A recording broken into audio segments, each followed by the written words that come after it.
What's up, guys? It's MB Boxing, and I just finished up watching Carlos Caraballo versus Jonas Sultan, and this was a 10-rounder in the bantamweight division, and this fight was Saturday, October 30th, from the Hulu Theater at Madison Square Garden in New York City, New York, and this fight was broadcasted on ESPN+, and in this fight, Jonas Sultan was able to get a unanimous decision victory over Carlos Caraballo, handing him his first ever loss as a pro. And let me just say this first, this was an outstanding fight. Multiple knockdowns traded. I believe there was 5 knockdowns in total. This was just an excellent fight through and through. Very eventful, very fun to watch. And I had the bout scored 94-93 in favor of Jonas Sultan. It was really, really close when it really just came to how many rounds went to each fighter. But I did agree with all 3 judges who also scored the bout 94-93 in favor of Sultan. But just to break down the fight, in the second round, Caraballo went down with a uppercut right on the chin. It was a flash knockdown. Then in round 3, Caraballo went down again with a left hand.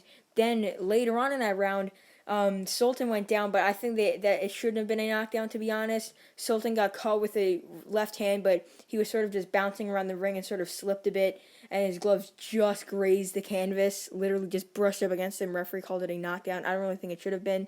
But then, in that fourth round, Sultan was wobbled with a left hand. Then in the sixth round, Caraballo got dropped with a beautiful left hand flush. Then in round 7 and 8, it looked like Caraballo was sort of coming on, and he actually hurt Sultan multiple times in both those rounds and looked like he was on his way to possibly getting a knockdown, multiple knockdowns, or a stoppage, if not winning on points the rest of the rounds. But then in the 9th round, I believe it was, Caraballo got caught again flush with a left hook that sent him down. And the problem with Caraballo is that he has no chin. His chin really got exposed tonight. Whenever he was hit flush, he went down every single time. And, I mean, it was literally every single time he got hit flush, he would go down.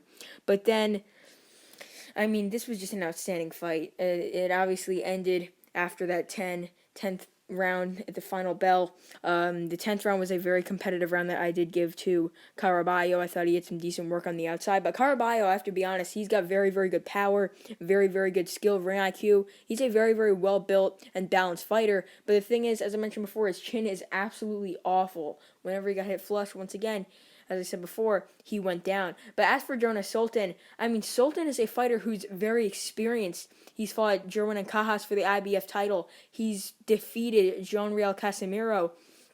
And he's just a very experienced and really good fighter. And if you saw his record leading up to this fight, you'd think, why is Caraballo fighting this guy? This isn't much of a step up, but it really is. Sultan's ranked amongst like the top 15 at bantamweight. As I mentioned before, has that really good win over Casimiro, fought on Cajas, and has some other really good wins as well. But here, I mean, this was an excellent win for Sultan, defeating an undefeated prospect with all knockout victories here in the United States.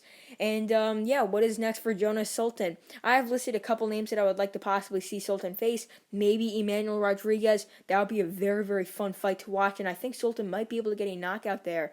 And who knows, he could fight someone like Akita Kurihara. He's coming off a decent victory earlier this month, I believe so. And another opponent I did list was Jose Velasquez, fighting out of Chile. That's another opponent amongst the top 20 at bantamweight that he could fight as well. But for Felix Caraballo, I think he should just take it slow a bit, not fight too much, and most likely his next fight will probably be against a lower level opponent in like Puerto Rico, like someone with a losing record, a journeyman, someone like that, just so he gets confidence back, a win, and most likely another knockout. But he should definitely take a couple sort of layup fights before getting a big opportunity in the United States like this one. So overall, Jonas Sultan defeats Carlos Caraballo by unanimous decision, scoring 4 knockdowns, I believe so, in total. What a fight this was. Excellent win for Sultan, and great performance from both fighters nonetheless. And that's really it. I'm MB Boxing. Thanks for watching, and I'll see you guys later.